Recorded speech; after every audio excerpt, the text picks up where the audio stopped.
What is going on, everyone? You are listening to The Summit State of Mind, the podcast of dream shakes and step backs, and everything Houston Rockets, presented to you by the Apollo Podcast Network. I am your host, your commissioner, Kenny, and of course, with me as always is my brother, my tag team partner, the GM, Justin. GM, for the people that are watching a video, you are wearing a certain shirt that we have just released. Go ahead and show it to the people Oh one yes, time so yes, they can at least yes, see it. Oh yeah. my gosh, he's The going to stand Legion up. of Stops, Yeah, be you awkward. know, This is great. featuring our boys Tari Eason and Jabari Smith Jr. Yeah, so if you're watching this, the T-shirt just released today. So make sure to become a member of the Legion of Stops. Let's bring that defensive presence to Houston, baby. Yeah. I love that you talked about defensive mindset and defensive presence. It's actually a perfect segue into the episode. You meant to do that, huh? You meant to do that. Obviously, I'm You very well smart aware. man. Yeah. Well equipped. Good man. Okay, wow. I did not expect that. Wow, that was a perfect lob. I have to slam it now, Lob City style. Shout outs to Blake Griffin. I have to be able to. I got to slam it. I got to get this down. So anyways, so this is going to be a great episode, very exciting episode. We're so excited to bring this guest for the first time on our show. Let's see if I can give him a proper intro. He covers all NBA at Basketball News, SB Nation, as well as Fansided. Welcome one time to the summit, Mat. I want to say your last name right. Mat Issa?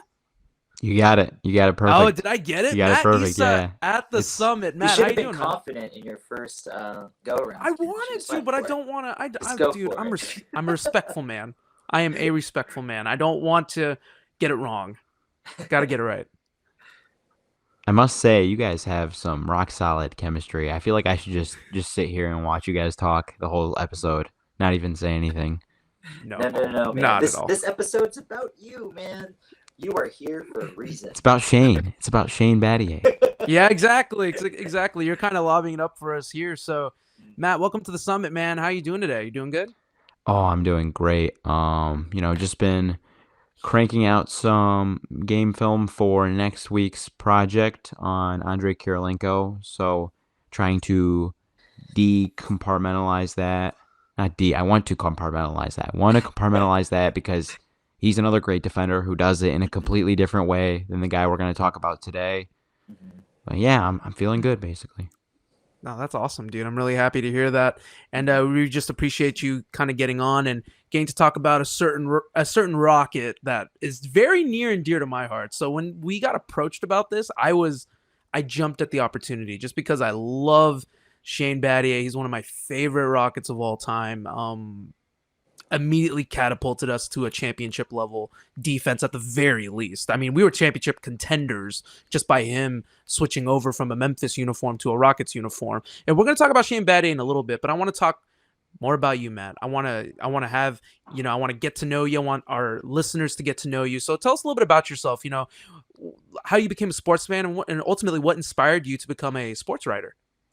Yeah, so my first ever game I watched as a kid, 2006, Game 6, NBA Finals. It's the Miami Heat come back from down 2-0 in the series.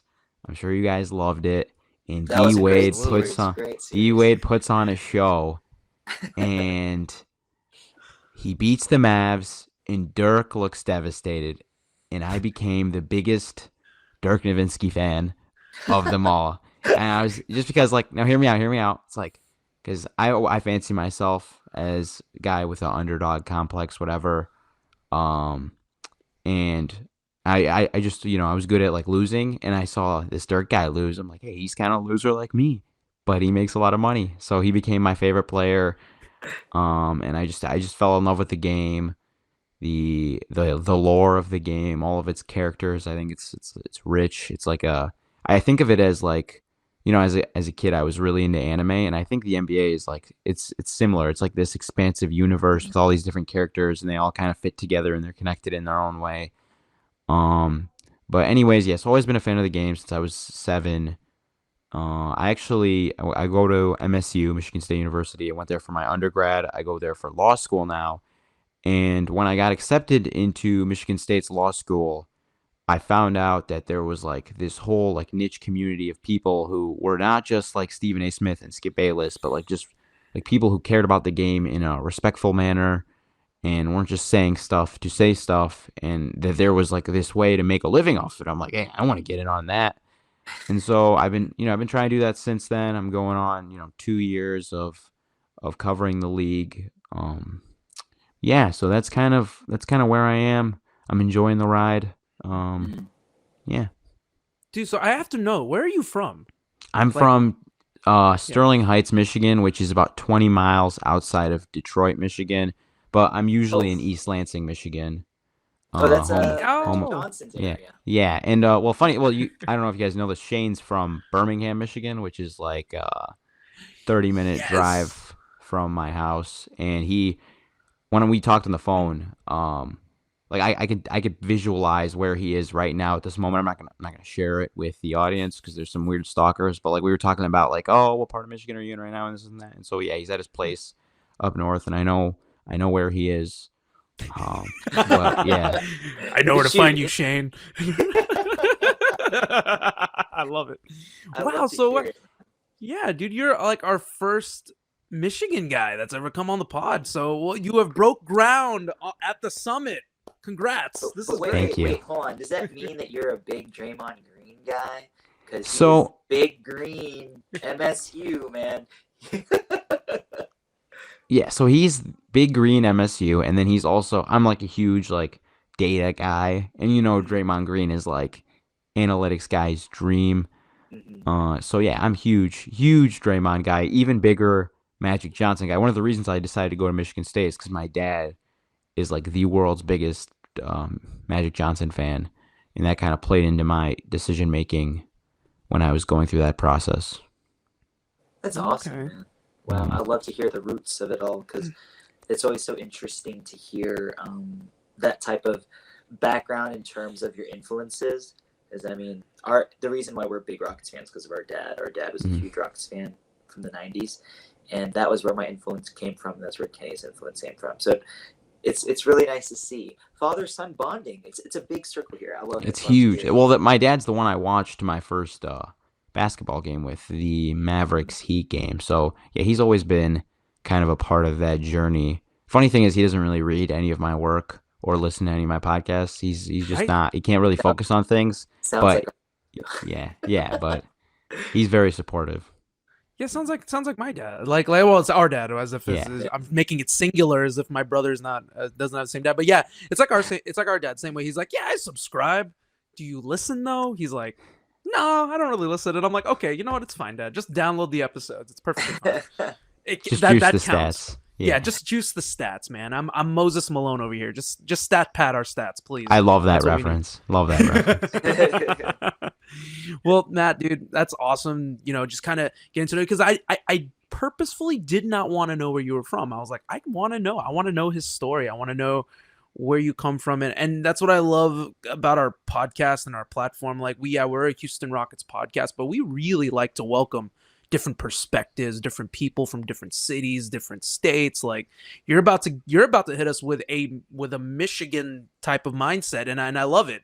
From connections to like Draymond Green, like you said, to Magic Johnson, to ultimately where Shane Battier was from, which we're going to talk about. And I found it interesting because I did read your article, by the way. By the way, if y'all didn't already check, you need to check out this guy's articles and where he writes it. We're going to talk about it in a minute, but dude, your Shane Battier article, holy freaking crap.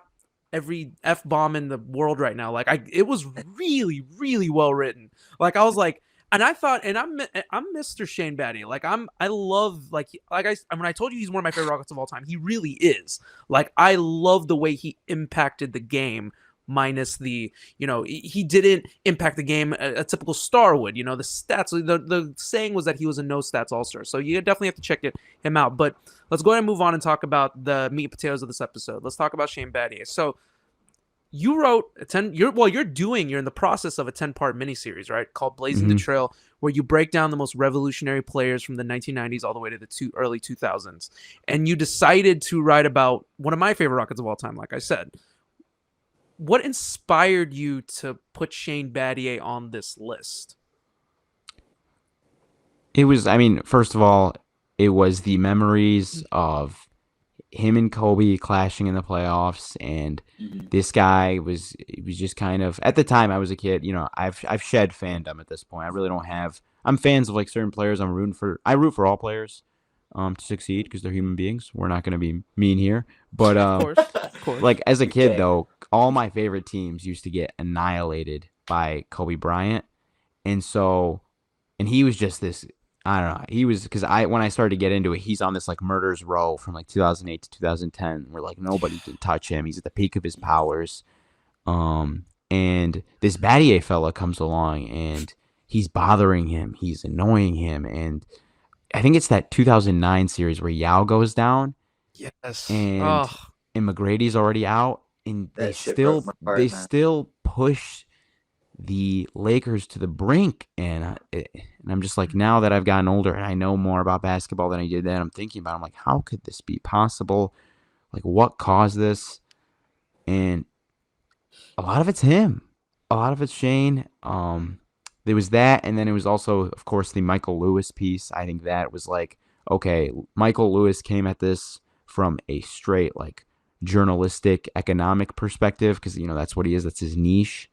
And I fancy myself more like a basketball purist, analyst, whatever you want to call it, like scouting and like X's and O's. I'm like, okay, let me take what he did and then just expand upon it a little bit more with the information we have by going at some film and by, just interviewing the characters involved in this story. And so it happened like that, I guess. And now we're here. that's awesome, dude. Wait, so let's.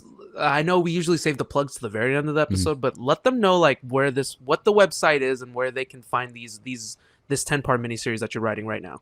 Yeah, so Blazing the Trail is a 10-part anthology series about 10 revolutionary players from the 90s and 2000s.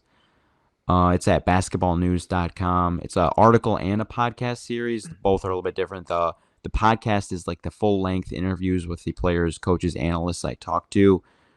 And that's more just kind of like this general conversation we're having, while the article is a lot more focused on the specific skill set that these guys are revolutionary for. And while it's a lot about the players and their story, it's also about the evolution of that skill set with, like, for example, like we're going to be talking about Shane utilizing data to gain a competitive advantage. That wasn't unique to Shane Battier. It happened before. But again, we're just going in that because I think that 90s to 2000s era is just a sweet spot for nostalgia. So we're telling a story of this skill set through that nostalgic player like Shane Battier. But like before him, I mean, like the Pistons create the Jordan rules. We talk about this in the article, and that's Yep. like a data informed decision made by Chuck Daly and his staff, where they're like jotting down the tendencies of Michael Jordan and making calculated decisions on how to lower his efficiency.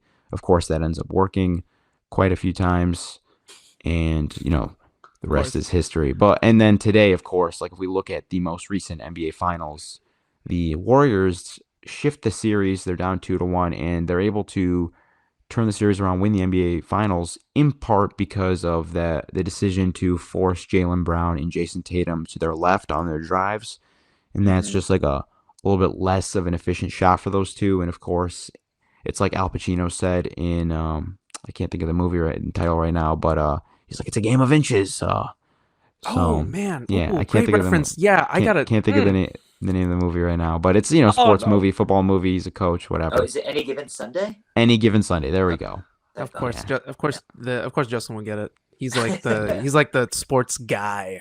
I'm He knows revealing everything. I'm revealing my age there because that is quite the aged movie from what I recall. My dad loves that movie, but yeah. So Okay. that's kind of the background, and that's the plug. That's the plug. We don't have to. We could save the plug right there at the end. We don't need it. It's got it. I love it. I love it. Yeah, no, that's awesome. I just, getting to kind of just hear about like where you're trying to go with it, the 10-part series, like I love it personally.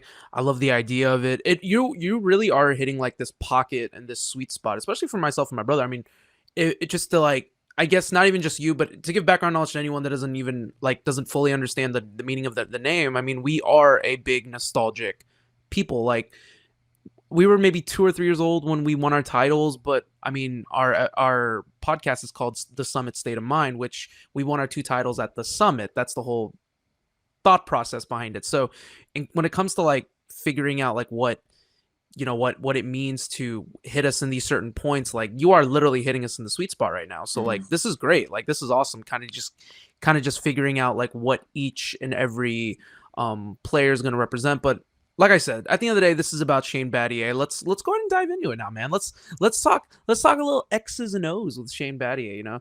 He was already a defensive juggernaut without analytics. Like, I believe that when he came into Memphis, and I think you were the one that had posted it. Was Memphis, now correct me if I'm wrong, was Memphis already a top defense when Battier played there, and then when he left, they bottomed out as like one of the worst defenses in the league?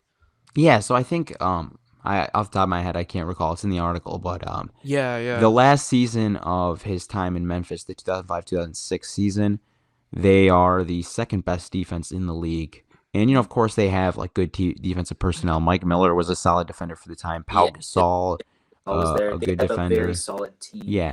And Absolutely. Mike Fratello has a knack for defense. He was a defensive-oriented coach.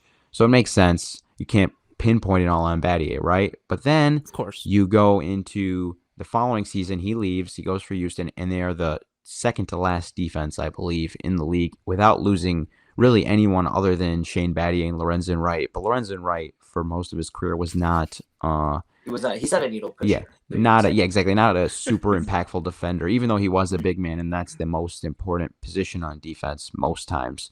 So that kind of illustrates his defensive footprint when you see him go. And then in Houston, they go from the eighth to the third best defense, I believe. So the eighth best defense in 2005-2006 to the third best defense. But if you look at their relative defensive rating, they're 3 points below the league average, which is like a really good defense in 2005-2006. But then when Shane comes, they're 6 points below the league average in defensive rating, and that's like an elite defense. And again, nothing else really changes there. I know McGrady is an underrated defender. Yao Ming, great paint protector. Great for They Alston. have Tom Thibodeau as an assistant coach. This revolutionary defensive assistant coach. But again, it seems like it's Battier to me. Yao Ming, he misses some time during the. Okay, so let me backtrack really fast. So the 2007-2008 season, Rockets go on this insane 22-game win streak. In the middle of it, Yao Ming goes down, and they swap him out with a 41, 42-year-old Dikembe Mutombo, who is still like a really good defender, especially for his age, but is not like the peak Dikembe Mutombo. I'm going to carry a defense Dikembe Mutombo, and the Rockets' defensive rating does not change at all. And there is no. One of the things that causes some noise is like opponent 3-point shooting. The opponent 3-point shooting stays the same during this time, so it's not like they got lucky. They were getting lucky with shooting variance again. So it's like it looks like to me that for a 4 to 5 year stretch, Shane Battier was the best defender on top 5 defenses. Yeah. See, that makes a lot of sense considering that team, especially multiple iterations of that team. The whole time Shane Battier was there, you have Yao coming out, Deke coming in. You have Luis Scola next to him later on in his career in the Rockets, where Luis Scola wasn't necessarily the strongest defender either. Shane was surrounded by players also, like, was it 2006, 2007, we had T-Mac, Rafer, Luther Head coming off the bench, Juwan Howard, correct? And then during the winning streak, you have who else? Because Yao goes down. Carl Landry is in there as well. Carl Landry had to step in. And with Rick Adelman, the one thing that we do remember at the switch over from Jeff Van Gundy to Rick Adelman was, how is the defense going to hold up? Granted, his defense was solid in Sacramento, but obviously this team was very different in terms of star power, but I would say Sacramento Kings were highly successful in those early 2000s years. In terms of all that, with the turnover, obviously the defense was the one thing that you would key on. Rick Edelman was there just to brush up the offense, because if anyone remembers, Jeff Van Gundy is an offensive mastermind, obviously, correct? Just kidding. I love Jeff Van Gundy. But he runs a very archaic offense. No offense to Jeff, but love him to death. But his offense was just not, it was a bit past its time. But anyways, with Rick Adelman, the way that he ran things, it was just so interesting to see that carry over because of the roster changeover as well. Because even in 2008, 2009, we're not talking about that, but Ron Artest joins the team, correct? And that's just one of those things where it's just like there's always strong support. Gerald Morey, shout out to him, just made sure to just surround the team with great players. And Shane Battier just seemed like the guy who's just like the perfect counterpart for a guy like a Ron, for Tracy McGrady, for those type of guys. He just seems like the kind of guy that's the steady hand. He's never going to complain. He knows what he's supposed to do. He knows what he's great at. And he's not, he's not the best offensive player. He's not going to chase you down with steals, blocks. He won't stuff the stat sheet like people say. He's just the dude that will put the hand in your face. He will put you into the position where you feel extremely uncomfortable. And note, when we play basketball, Kenny does the same thing to me. He puts me into places where I just don't like to play at. He's very good at that. He's a defender by heart, by nature. But anyways, that's besides the point. It's just impressive to see throughout the years, throughout the roster turnover, the coaching, that the constant that was there was Shane and just how much he carried that defense. And when we look back at it now, it still blows my mind because we look back at those years so fondly, and the teams were massively underrated, and he is massively underrated as well as just a player overall. I'm sure that y'all agree. Yeah, absolutely. I was going to say, I'm sorry, I didn't mean to cut you off, Ken. The great defender, Ken. I was going to say, carried. So I think the key thing about Battier, because he's not a big man and he's not this, event creator, doesn't get a lot of steals, blocks. Because of that, I don't think he can carry a defense like Rudy Gobert, but I think if you put him with really good defensive personnel, he takes your good defense and makes it great. He makes it, and there's a lot of value in that. And so this is going to sound really paradoxical, so I need you guys to just really follow along here. But the whole point of this series in talking about, okay, so they call Battier the no stats all-star. So what I'm trying to do for part of that article is highlight his revolutionary skill by pointing out how good he was during his time. And if you look at Battier, it's okay, best defender on a top 5 defense for 5 years. That usually spells all-star to me, especially when on offense, he's the perfect guy to put next to star players. He's a great three-point shooter, good screener, solid offensive rebounder for his size. And another underrated thing, he's such a quick decision maker, doesn't waste time with unnecessary dribbling. He knows how to just read and react, which is especially perfect in Rick Adelman's corner offense. But yeah, so that's basically what we're trying to do with the whole series. It's okay, this person's it's weird because Shane Battier was underrated during his time by the people analyzing the game, but he was actually better off impact-wise because he was revolutionary and the game hadn't understood hadn't caught up to him yet. So absolutely back then, Battier is a top 25 player at his peak, right? Nowadays, if you just take Battier's game and you put him in today's game, he would be a worse player, even though he has what you'd call the perfect skill set for today's game. You know what I mean? Worst player in terms of hierarchy amongst the league. Yeah, and that's the whole point. The talent of is a lot stronger too. Yeah, exactly. So Absolutely. the whole point of the series is to point out because these guys zagged when other people would zig, they were actually better off during their time. So they're not just people when they say he would have been so good in today's game, it seems like they're saying, and I hit on this a lot with the Andre Kirilenko one that's coming up. It seems like they're saying they were a tragic figure, for their career didn't become all it needed to be because they weren't in the right era. But that's not the case. Kirilenko was a superstar when he played at his best. You know what I mean? Shane Battier was an all-star when he played at his best. He was kind of lucky that he was in an archaic era so that he could use his revolutionary skills to have more impact than he otherwise would if the whole league knew what he was doing. You know what I mean? Yeah, Basically, like absolutely. and ahead Yeah, of his time, very much Mhm. so. yeah. Yes. Absolutely.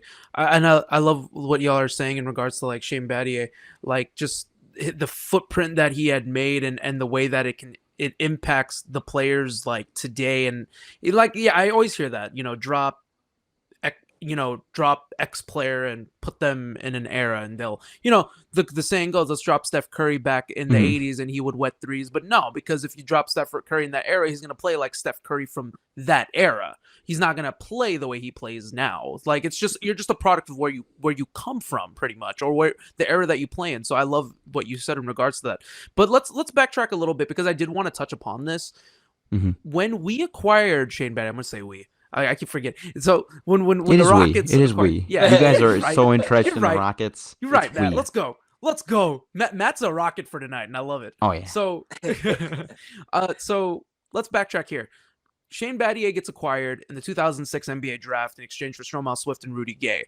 At the time, a lot of people, like, I'll give you a Houston perspective on that. A lot of people in Houston weren't, like, people were happy, but it was, you got a pretty mixed bag out of that because Rudy Gay Mhm. was a very talented player coming out of that draft. I was excited initially than when we had gotten Rudy Gay, but then 5 minutes later, and maybe not even 10 minutes later, you get the announcement that Battier comes, and I was like, and I thought about it, and I was like, at first I was like, what? And I thought about it, I was like, oh no, this could really, really work. And I'm only 14 at the time, but I can already see, I understood the game enough to know what Battier can already add to this already very strong star power driven team that we had. So let's just talk about that.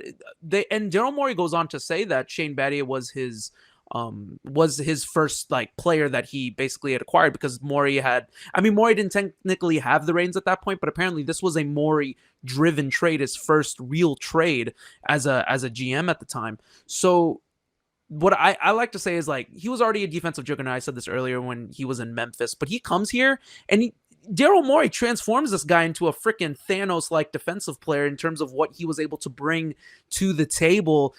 And I loved what you had said earlier in regards to what you said in regards to that, because it kind of, every time a championship caliber team needs a championship caliber defensive player, you always have that one guy that you need to defend the best player.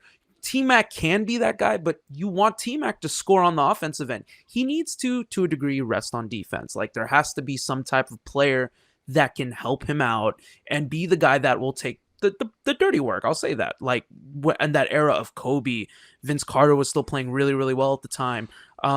You had obviously LeBron James coming into his own. Like you had these guys. So explain, like from the article that you wrote, explain to people that may not know what Daryl did for Shane Battier, because he takes him from 100% to 200% in terms of being a defender because of all the analytics. Actually, real quick, I do want to say this real quick because I did take a snippet of your article and I quoted it. So you said that this is what Battier quoted. He said, before analytics, the scouting report would read Kobe Bryant, great first step, capable three-point shooter, will attack the rim, fadeaway shot in the post, and a great competitor.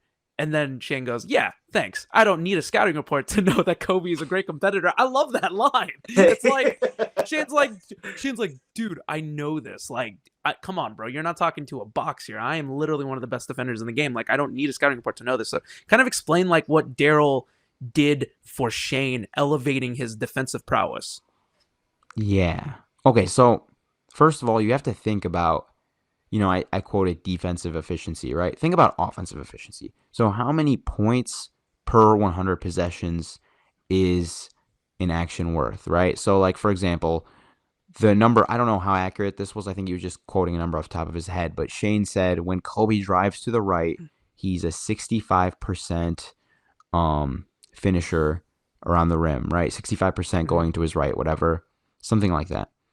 So that would be roughly like 1.3 points per possession, so like 130 points per 100 possessions.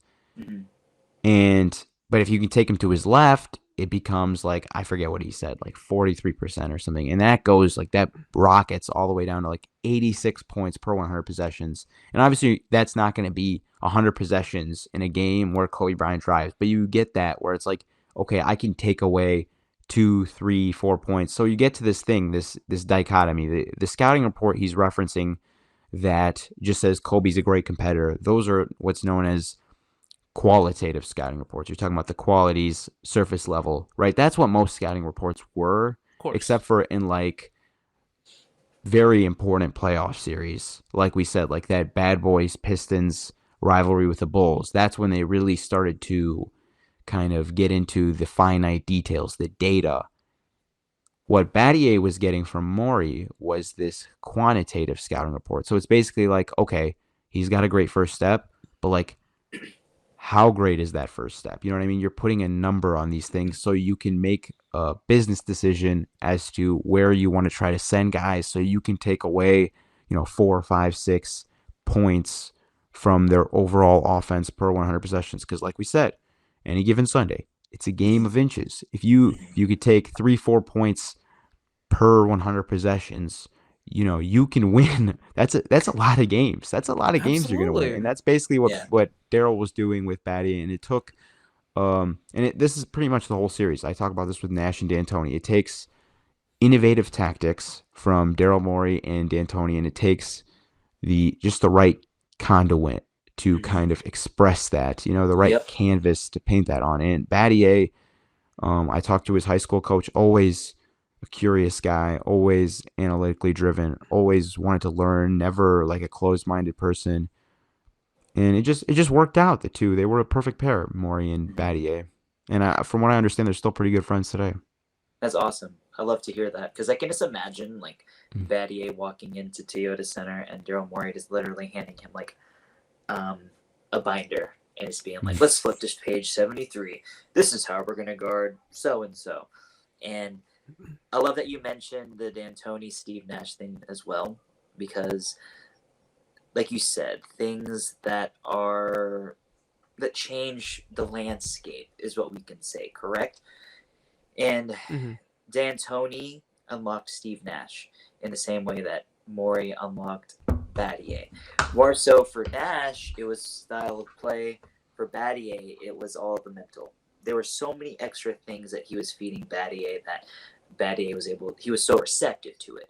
You just need the right player, the right coach, GM, scout, whomever, that will allow them to be fully unleashed. And I really like that comparison because I really loved Steve Nash at that point in Everyone time. did. I hated Oh him yeah, because he played for absolutely. Phoenix and they always killed us, but that offense was legendary, man. And I loved that team, especially the first iteration with Joe Johnson. Anyways, besides the point. And D'Antoni, former Houston Rocket coach, man. Come on now. Look what he did with James Harden. The very first year that D'Antoni was here, he unlocked Harden from just um, more or less a scoring guard slash combo guard to turning him to be a combo guard slash visionary point guard. And it's unbelievable to see things like that, and it's kind of crazy how that all worked, considering that Daryl Morey was the GM of that as well. But anyways, I don't know, man. I love the connections. This is just making me very happy, and I love to hear it. You know what I Yeah, mean? and Yeah. like I said, it's like an expansive universe. Any like fiction expansive universe you could think of, not Mhm. just like anime, like what I was thinking of, but like all these pieces are connected. You know what I Yeah. mean? Don't, Absolutely. Like I Tom love that. Thibodeau, like, Uh huh. revolutionary defensive coach. He revolutionized something called ice pick and roll coverage, where it's basically you're trying to send the ball handler to the baseline. And people say that, that really started to become a thing when he joins the Celtics staff and Doc Rivers in the 2007-2008 season. But, you watch that Rockets team in 2006, 2007, and they were doing that. And it's just like Hmm. cool because you see the string. It's like, okay, you know, Thibodeau is a part of this there, and then he goes on. Or like, here's a great example, and this is something even deeper in the series. We talked about those early Sacramento Kings, right, with Rick Hmm. Adelman Yeah. and Chris Webber. Chris Webber ran a lot of the same kind of post plays that Bill Walton ran on the Portland Trailblazers with Jack Ramsey. And where Hmm. was Rick Adelman an assistant coach? The Portland Trailblazers under Jack Hmm. Ramsey. So it's like all Yep. connected in this weird way. And it's Yeah. just so cool. And that's like, kind of why like I'm obsessed with this Hmm. universe just as much as I am with like the actual game itself. I love that. 'Cause, I mean, I don't know. Well, I don't know if Kenny knows this, but I've been watching the Mm-hmm. animated version of the Spider-Man TV show from the 90s, and just seeing how everything is intertwined and how everything is connected. When you said like this universe, I'm like, oh man, that's it. I just finished the finale. Amazing TV show. I haven't watched it since I was a kid. But anyways, yeah, I just wanted to put that little iteration in there because I love to hear it, because especially the thoughts when you're talking about Rick Adelman with Portland and Bill Walton and Chris Webber. Unbelievable stuff, because that's not stuff I've thought about, to be completely honest with you. But you've opened and up he my likens brain to himself. different things. Yeah, he likens himself to be quite the stat nerd. So the fact that if you can open this guy's eyes, then that's you've done pretty well for yourself, Matt. Thank you guys. I appreciate that. No, it's the for C4. Sure, for sure. It's made me like superhuman. I was gonna say, man, did you just do some what is it? Gosh, what is that in TMNT? What is it, the what is it, the Nutrigen or whatever? I don't remember what it's called. It's something. But something, you take something and you become superhuman. Mutagen. There you go. Mutagen. Yeah. Absolutely. So what you're telling me, Matt, is that the bad boy Pistons walk so Battier could run. Was that kind of what the template of what I'm looking at? Well, what I'm I think looking at in a the way? bad boy Pistons, they sprinted so Battier could, run a marathon, because the Pistons still had a lot of success. It's not like they were just a stepping stone. They had more success than Battier did, if we're going to be honest here. But absolutely.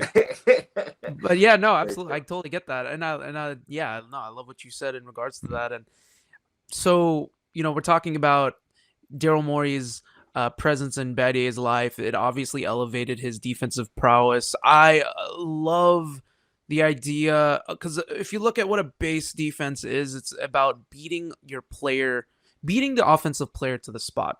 It's really all. Like, there's no X's and O's in regards to that. Like, that's basic. That's the basic tendency of a man defense, is to beat your offensive player to the spot, to get them uncomfortable. And I loved what Battier would always say, and even if you harken back to, so the Rockets' 22-game win streak actually gets chronicled in a documentary where Amazing happened, and Battier talks. Did you get the chance to look at that, by the way? I've watched the documentary. I've watched it. So that's what I was saving, right? When we were talking pre-show. I was going to ask you guys if you guys had seen the documentary.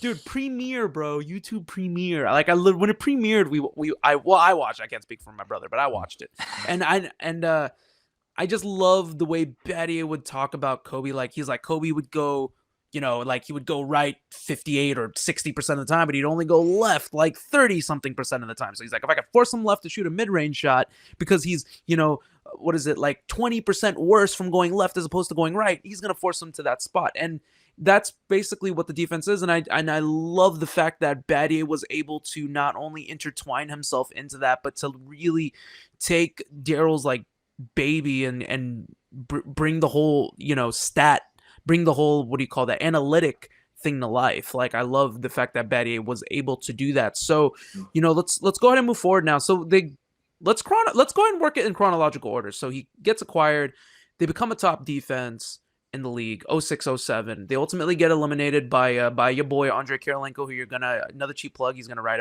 the next article is gonna be written about Andrei Kirilenko. Andrei Kirilenko and the Utah Jazz eliminate us in the first round that year. So we fire Jeff Van Gundy, or relieve Jeff Van Gundy of his duties, and we bring on Rick Adelman, who's good, like we said, or my brother said earlier, brings upon a more offensive flow. So the defense kind of gets muddled a little bit in 07-08, just the beginning, at least beginning to maybe a little bit close to the middle of the season, because they're trying to figure out the offense. But I always found that Battier's presence alone steadied the defense. Like, even when the defense wasn't great, like, just Battier being there, you can obviously tell, and we'll talk about this as we progress, but you can tell that he's the captain. Like, you can tell he's the one communicating with the guys. Like, he's the one, like, you have Yao, you have T-Mac, who are superior offensive players. They're superstars, but Shane really was the glue. Like, you always have the quote unquote glue guy. Shane really was the glue guy. So Matt, talk about like what his impact like in the 22-game win streak, and we can talk about the 22-game win streak now. So what was his impact like going into the 22-game win streak from your perspective, from what you've talked about with him and what you've seen with your own eyes? Yeah, well, so I liken I liken Shane Battier to Darrell Revis, who was at his peak around that time. Mm-hmm. Yep. He was, he was synonymous for taking down like these top level receivers, like just taking them out of the picture. And I Love it. think that was Shane's greatest skill because in that era, it's a lot about post ups and isolations and these long drawn out possessions. And every all-star guard except Josh Howard from that time period got worse when Shane Battier played against them. Talking Josh about Howard. Wow, you got to Josh mention Josh Howard. Howard. God, rocket killer Josh Howard. I'm talking about LeBron James, Vince Carter, Kobe Bryant, Carmelo Anthony, you name it. Like, the Absolutely. premier, we're talking about the best wing scorers of that time. Battier stopped them. And a cool part about that 22 game win streak is he played against a lot of those guys. He played the Cavs, he played the Nets, Mm-hmm. played the Nuggets, just all those guys. And so I think that was really something that set the table because again, like we said, you have to think about the era. I like that wing score, that isolation score was so important. And so for Battier to be able to just take away their efficiency and to here's a great story. Okay, here's a great story. During that time, they played the Denver Nuggets in one game. Mhm. I think it was a Friday night ESPN game. Doris Burke was on the call, I believe. But Yes.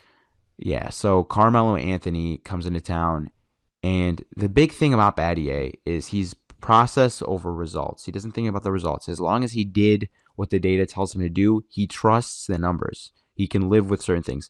Carmelo comes in, he hits like two sweet midi fadeaways to start the game on Battier, right in Battier's face, right in his grill. Battier's all over him. And like a lot of guys would be like, oh damn, like I'm doing something wrong.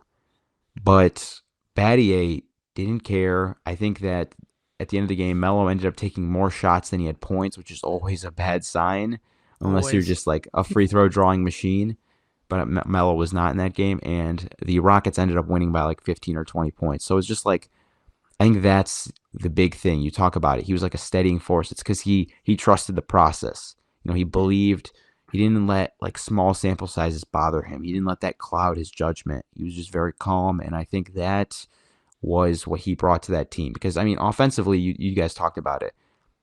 They were struggling a little bit with the implementation of Rick Adelman's corner offense, the same offense he ran with the Kings and Chris Webber.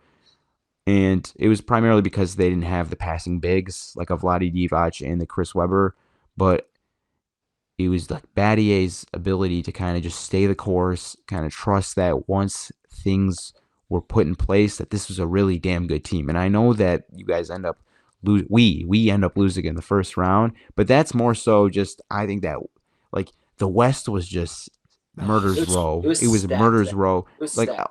I would say that probably the top 5 teams in the league that season played in Mm-hmm. the Western Conference. Like Utah was such an incredible offense. The Rockets were such a well balanced team. Yeah. Um, I might be getting my years mixed up, but I think it's like the Lakers, of course, the triangle offense was really starting to peak. The Spurs, just all those things. they So really I think it's just were. yeah. Yeah, exactly. No, because I was just gonna say sorry. And I didn't mean to cut you off, but like, No, no, I I just was wanted done. to. No, no, I just wanted to get just wanted to like even say like they were so the West was such a juggernaut that the Mhm. eighth seed won 50 games. Like Exactly. it was that good. And I think these younger fans, and to harken back for these guys, like a lot of the fans now for the Rockets, they're young. They may not even remember 2007, 2008. They may have been babies around that time. So it's like it's crazy when you think about it. Like the worst team. I think Denver Nuggets finish 07, 08 as the eighth seed, or one of those teams finishes the Mhm. eighth seed. And yeah, like you said, they were 50 and 32. So just imagine that. And and I'm gonna quote the where amazing happened. Like, dude, they had won like 15 in a row at that point, but dude, like they were still like the gap space between like the number 2 seed and like the number 8 seed was like 2 games. Mhm. Like, dude, where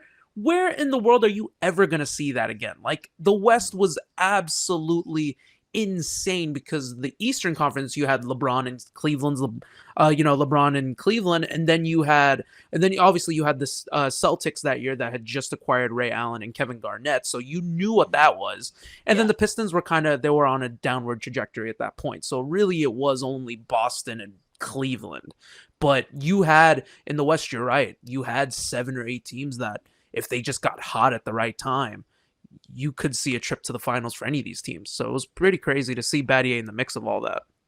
Yeah, and I'll say this, and this is not like something I'm willing to die by, but this is my theory of why Utah kind of had the Rockets' number during that time. And I think it's because it was just like, one thing we've learned about the playoffs is it's matchup dependent. It's a lot about personnel versus personnel because, like, there's just a lot of great teams, a lot of great coaches.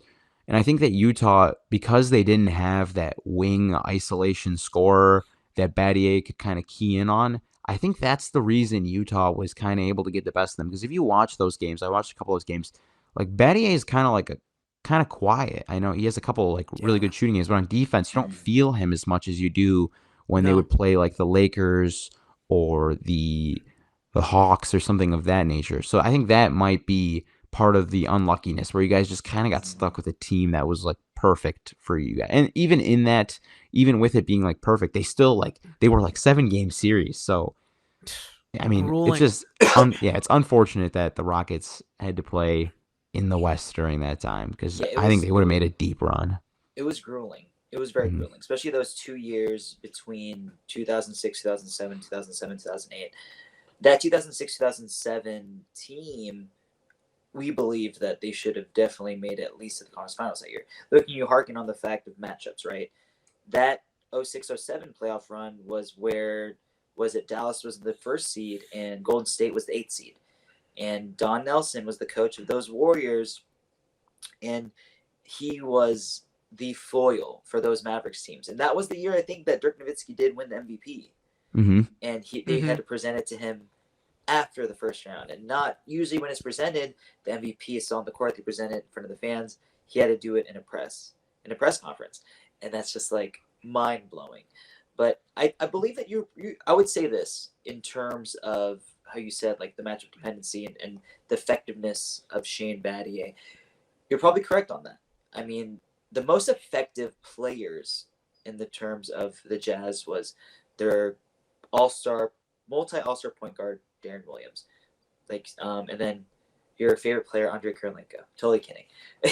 And then they had a very, very impactful 5 in terms of Mehmet Okur that could stretch the floor when need be. He was like the evolved version of what Sam Perkins was for the Sonics, and Carlos Boozer, who was a mastermind in the mid-range. He had just left Cleveland, and it was just mind-boggling for us because our weakest positions were their strongest ones: point guard and the power forward. Rafer Alston and Rafer Alston and Juwan Howard in that first year, and then the second year came on and it was just even worse. No Yao, and we were running with Scola, Landry, and it was just. It was. And Rafer had missed. Yeah, Rafer had missed. Like the first 2 games. Like he had missed the first 2 games. Came back. Rafer missed the first 2 games of the series via an injury, and then he comes back in game 3. He comes back in game 3. We win game 3, and then we lose in game 4, so we go down 3-1. So the Rafer not being there as well was steady in that. But then to even add on to that as well, like they had the defenders to guard T-Mac as well. You had Andre Kirilenko, Gordon Gierczek, Matt Harpering. These were guys that were they weren't scared to go into the trenches, and they knew their mindset was like, okay, we just got to stop T-Mac, and then everyone else can beat us. That was the mantra. And they even said that. Like they even said in an interview, like the goal was to stop T-Mac and force the hand of everybody else. Force it upon a Chuck Hayes or a Shane Battier. Like we're gonna let Shane Battier shoot every 3 he wants to shoot. And they'll live with the results there. So I totally get what you're saying, Matt, in regards to that, because it definitely has to be matchup related. Like you would like you said, like let's think about it like this. Battier's most impactful series was, oh my gosh, the Lakers series against Kobe. So you're right. Like it does go down to matchup. Shane Battier was just one of the best, and I will I will die on this hill that Shane Battier is one of the greatest one-on-one defenders of all time. I don't think there's very many that are better. Just I perfect, agree. perfect wingspan. Yeah, perfect wingspan, 6'8", 6'9". His smarts, his ability to, attack and beat, like I said, beat the offensive players to their spots. So that's why he's earned the right on blazing the trail as one of your top 10 talents, right? I mean, that's why Mhm. he's there. So let's move forward now. So the 22 game win streak happens, obviously. Battier makes great effect there, and he really solidifies himself in Houston. I mean, he's pretty much like a local folk hero at this point in Houston. And then especially the 22nd game when it got famous that Battier decided, oh, okay, I'm going to put the hand in Kobe's face, which to this day I still play defense like that, and it's because of Shane. Like Shane's imprint on the game. And Matt, I know you know Shane, so if you ever tell Shane in the future, like there's a random Filipino guy in Houston that plays basketball, he still uses his hand in the face defense, and I beat defenders and I beat the offensive players to their spot. You could say it's because of him. You So, beat Justin. huh? You beat Justin. Yep, basically. Yeah. Oh, yeah, for sure. Absolutely. No, it's all love. It's all love. So let's okay, y'all, let's fast forward now to a year later. We acquire Ron Artest, and Shane Battier finally has like a running mate defensively, a guy who, in my opinion, goes completely opposite of what Shane is. Like Shane is all analytics. Ron was all instincts. Like Ron seemed like the type of guy who was like, all right, show me the analytics. Okay. And throws it or crumbles it and throws it into yells Kobe while he throws into a trash bin. Like that's the perfect, it was like the perfect sauce for these two to really work. Matt, give us like your 2 cents on like that year, that how like the pairing of a Ron Artest to go with Shane Battier to fully like now, like, because in my opinion anyways, this was the Rockets' most either successful year, not statistically speaking, but this was their best year to win a title, like in my opinion, if everyone had stayed healthy. So from your perspective, what did you see from that year? And with the acquisition of Ron Artest, and did you see it as helping Shane Battier like in the long run, obviously? Yeah, they were kind of like fire and ice. It's Artest, he's famous for the melee. He was the defensive player of the year. I don't know if he was the best defender in the world that season, but he was definitely like a top, 10, 15 defender or whatever in the league. You know, he comes in, he's, rough and tough, he's strong, he can guard multiple positions, he can bang with some big guys, and then you got Battier, of course, who's like this analytical darling. He's all about precision, attention to detail. So that worked well. And then, of course, like obviously he went down, but like on paper, imagine like we think about today's like Toronto Raptors. They're all this length and switchability. Imagine like McGrady, Battier, Mm. Artest, like how nasty that would be switching and just Mhm. being able to do all these different things. So yeah, it gave them the thing that. So in the playoffs, when you're in the playoffs, there's three teams that win NBA titles. There's three types of teams: Mm-hmm. historically great offenses, historically great defenses, or super well balanced teams. Teams with versatility who can, they have a lot of different relievers in the bullpen. And that kind of getting that Artest guy, that versatile piece who later on, goes and, he kind of pulls a Benedict Arnold and heads to the Yeah. Lakers and he wins titles. You know what I mean? Like Mhm. those kind of guys are the kind of guys you're looking for if you want to make deep runs. Because Mhm. again, if it's matchup based, yeah, there's some things you can't control, but you can stack the deck in your favor by having these versatile pieces that you could throw into a bunch. Why did Robert Ory always seem to be on championship level teams? It's not because he had Seth Partnow talks in this book. He doesn't have this God given winner's mentality that just like flips on where he goes from being like a pedestrian player to an all time great player. No, it's because he was versatile and he could fill a lot of different roles for the teams he was on. In Houston, he was more of a ball handler, a passer, and he could shoot. And then on the Spurs, they needed him to do a little bit more defensively, all this and that. It's just, yeah. So versatility wins the day, and that's what Ron Artest really did for that Rockets team. Absolutely. I mean, I love that you bring that up, especially how Mm. you and Kenny both had to emphasize like the how the opposites attract kind of deal. I mean, Artest and Battier is basically like Shoto Todoroki from My Hero Academia, man. Hmm. Fire and Wow. Ice, dude, trying to fight each other, but then when they come together, they're just great. FY, probably my favorite character, My Hero. Anyways, that's besides the point. Um, I that acquisition, man, especially to pair with Battier of Ron Artest and with McGrady. I agree with Kenny. That was like the time that I truly believed that there was going to be a championship, and versatility was Yep. there. That team could guard anybody 1 through 5. Especially with Rafer. T Mac could go to the smallest guard if need be. Shane could guard you in the perimeter, go down to the post. Same as Ron, man. And it just seemed like that we could never get things right that year. Granted, we made it to Yeah. the second round. That was the first time in 12 years, and wonderful, wonderful memories of that season. That was probably my favorite season of that whole tenure. No offense to the 22 game winning streak, loved it, but I'm just the playoff success guy. I that's just how it is. Like if you can somehow win in the big stage, I love that. But this the fond memories of it all. I mean, Kenny and I went to the open practice. We got to shake Ron Artest and Shane Battier's hand. Can you remember? That Yep. was quite the time.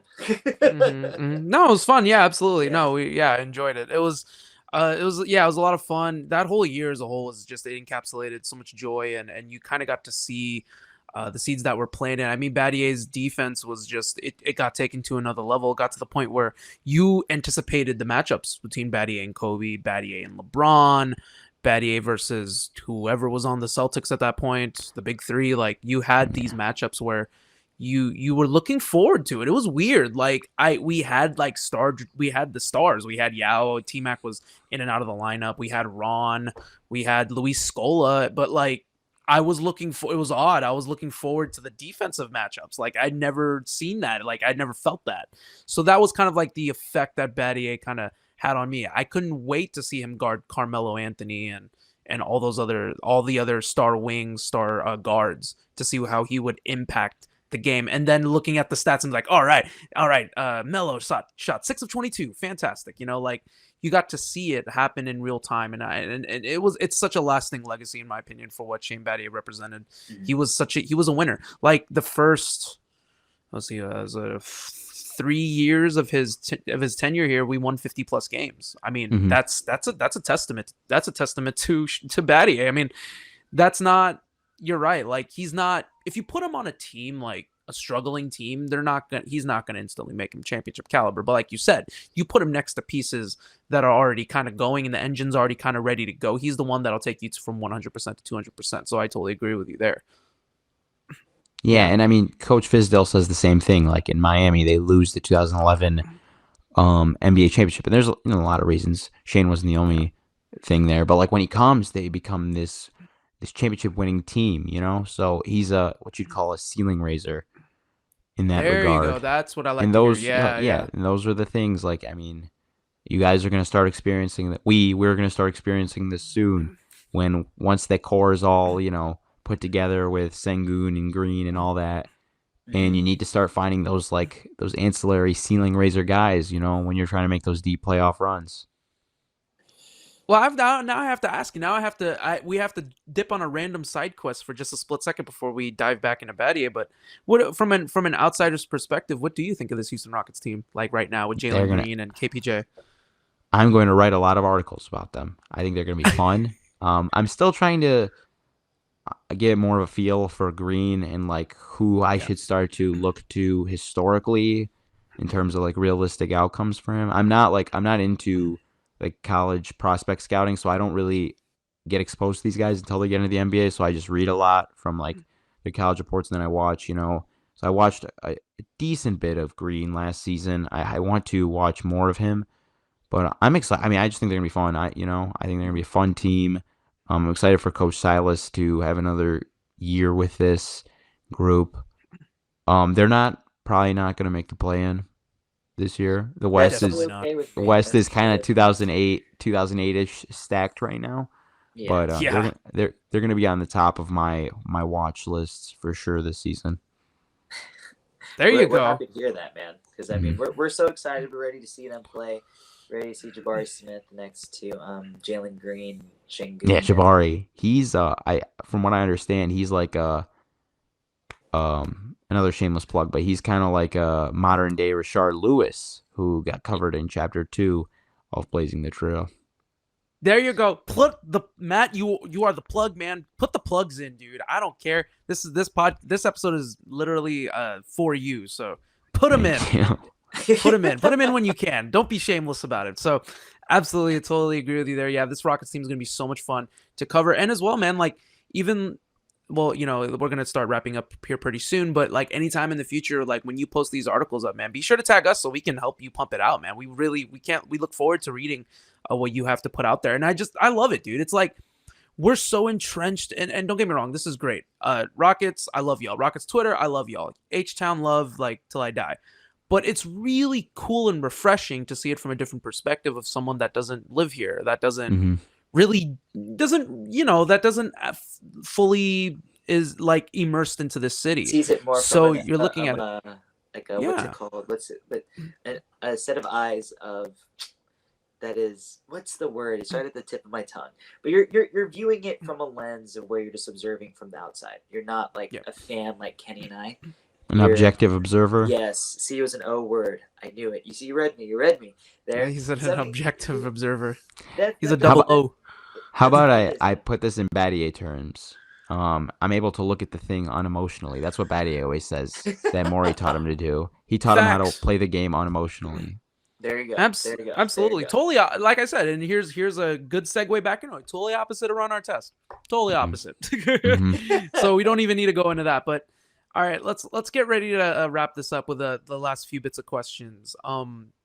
Matt, I have to ask you, what, in your opinion, after doing so much reading, I'm assuming you've talked to Shane, right? Like you've talked to Shane, interviewed Shane, so you've got okay, awesome. So like from based on what you've gotten from me when you got to know him, the articles you've read, the videos you've seen, what is, in your opinion, is Shane Battier's most successful year? Like, is it on the Rockets? Is it Memphis? Is it Miami? Like, what do you think? A singular season, kind of tricky to pinpoint. I would say that 2006 to 2009 range. That's probably where he peaks, and he peaks off at something between like a top 35 to top 20 player, depending on how you view him. And of course, if you're a top 20 player, you are indeed an all-star. Of course, he didn't get that, but it seems like the Michael Lewis title was not just a clever play on words. Yeah, right. Absolutely. Yeah, no, I agree with you. I agree with you entirely. That 0609 range, like it was. I would say, man.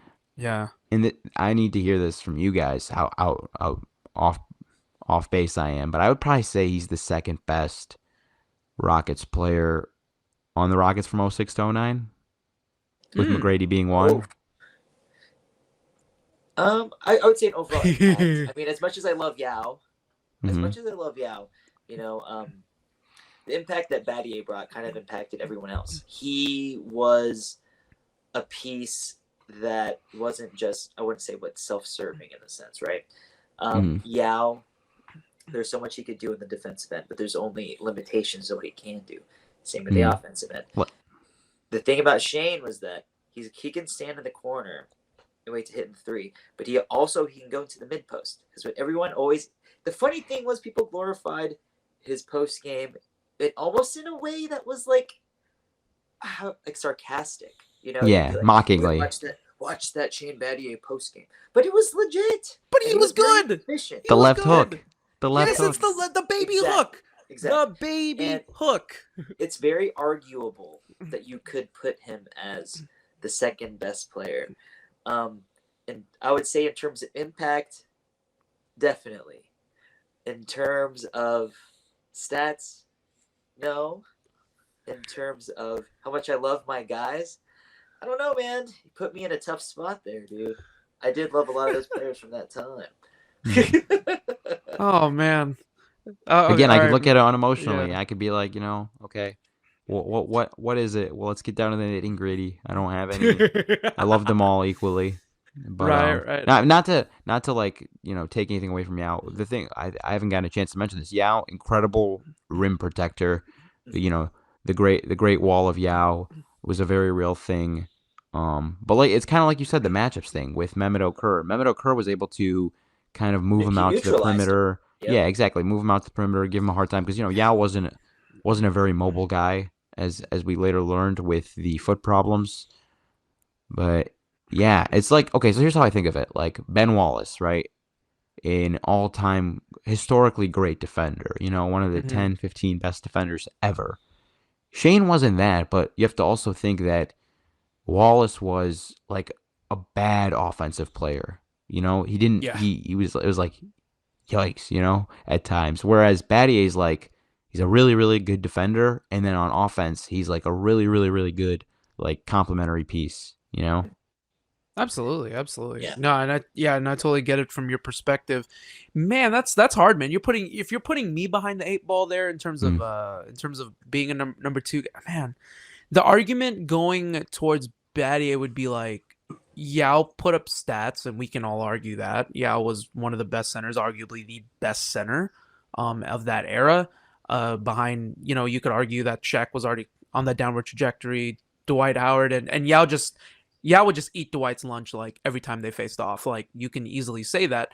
But on the other hand, Yao put up stats on, they wouldn't make the playoffs, or they would make the playoffs, but they wouldn't be contenders. Like the argument saying, like when you said ceiling raiser, Battier would catapult you into a championship contender just by his presence. And very few times you can say like a guy. Typically, when you become a championship, they're a championship contender now. Like you typically think an all star comes onto their team, like Ray Allen and KG. Oh yeah, they're championship contenders now. LeBron going back to Cleveland. Oh, they're championship contenders. You know what I mean? Chris Paul going to the Phoenix Suns. Oh, okay, they have a chance of being a championship contender. Like Shane Battier is one of the very few in that pocket where it's like he was never an all star, but he made the team a championship contender. So I can see that, and from a non-biased view, I can see it from your perspective.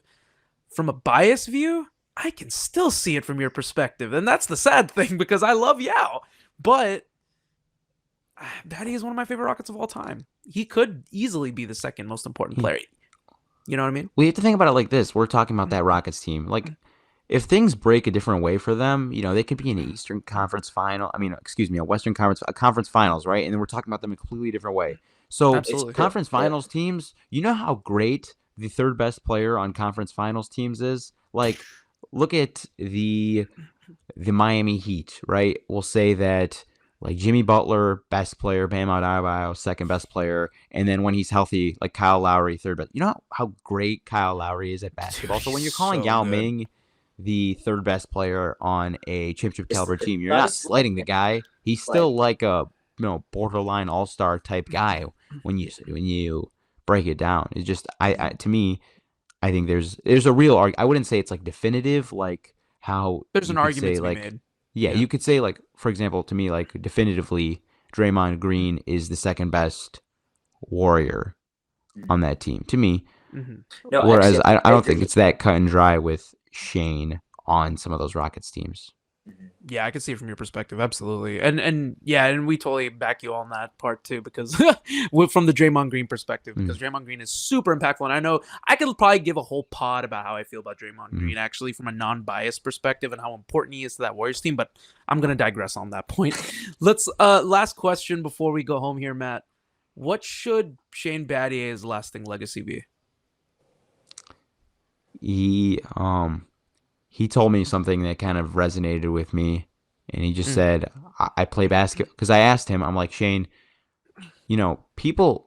So basketball at the end of the day, it's like a hedonistic endeavor. You do it because it's fun. It's like in its essence, it's fun. It's a fun game, right? mm-hmm. For me and for you guys to stick around in it because we weren't gifted enough, like Shane, to play it in our play it professionally. For us to stick around in this field and be able to talk about it for money, we had to get into the nerdy stuff. The stuff that like we had to make it an academic discipline. Of course. So I asked Shane, I'm like, why did you do that? Because you were a 5-star recruit. You had your pick at any college. You ended up being a blue blood, going to Duke. And even before you kind of embrace the data with Morey, like you were still like a good player and you were going to be in the league and get paid and, get to do what you want. I'm like, why would you do that? He's like, I play basketball for one reason, and that's to win. And if there's anything that gives me a better chance of doing that, I'm going to do it. And so what we should remember Shane for, obviously he's the data ball defender. He's attention to detail. He's, maniacal, like a serial killer or whatever. But at the end of the day, he wanted to win, and he was the ultimate competitor. And I think that's something in life we should appreciate because, what's life without passion? What's life without drive? So I guess that's really the lasting legacy of Shane Battier to me. Wow, what a great response. That was a fantastic answer. I love Jeez that, Louise. to be honest. I love that. It just kind of shows the drive of who he is and the type of competitor he is. I mean, Yeah. he'll take any way to win. Not in the Michael Jordan way. Michael Jordan is just... He won't punch anybody. Exactly.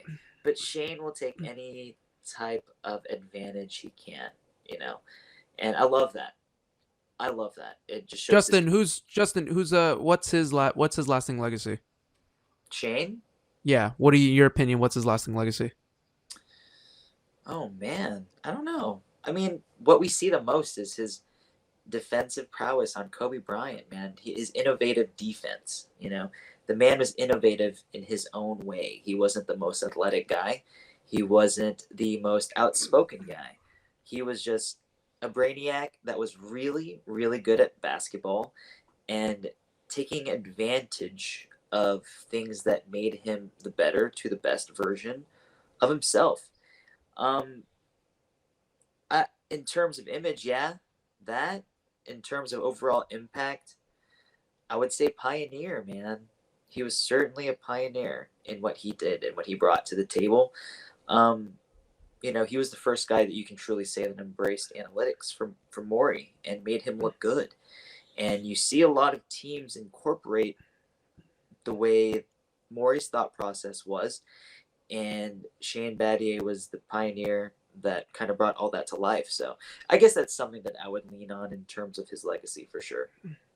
Good point. And I guess for me, Battier's lasting legacy is Kobe Bryant is, some argue, maybe the greatest player of all time. In my opinion, top 3, top 4, maybe greatest player of all time. Best player of our era. And I'll just reference what Kobe said. Kobe said, "What's the toughest defender you ever played against?" And he said Shane Battier, and there would be nothing he could do to rattle him. He talked trash. He could shoot a 3 right in his grill, hand in the face. Kobe would talk trash, and Battier would just smile and wouldn't say a word. And that's when Kobe was like, "Man, there's nothing I can do to get to this guy." So that was Battier's last. I mean, in my opinion, that would be Battier's lasting legacy: the ability to be steadfast as a defender and to trust, like you said, trust the process. And he was an ultimate.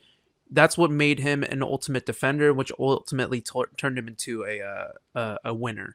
And you saw that every team he went on, he positively impacted them.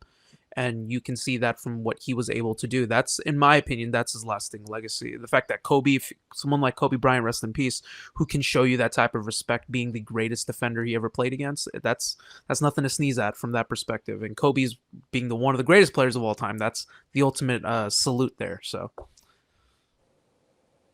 yeah, I that's think just you my said opinion. it perfectly. You said it perfectly, both of you. Shane would be proud. Oh yeah. Send the message over.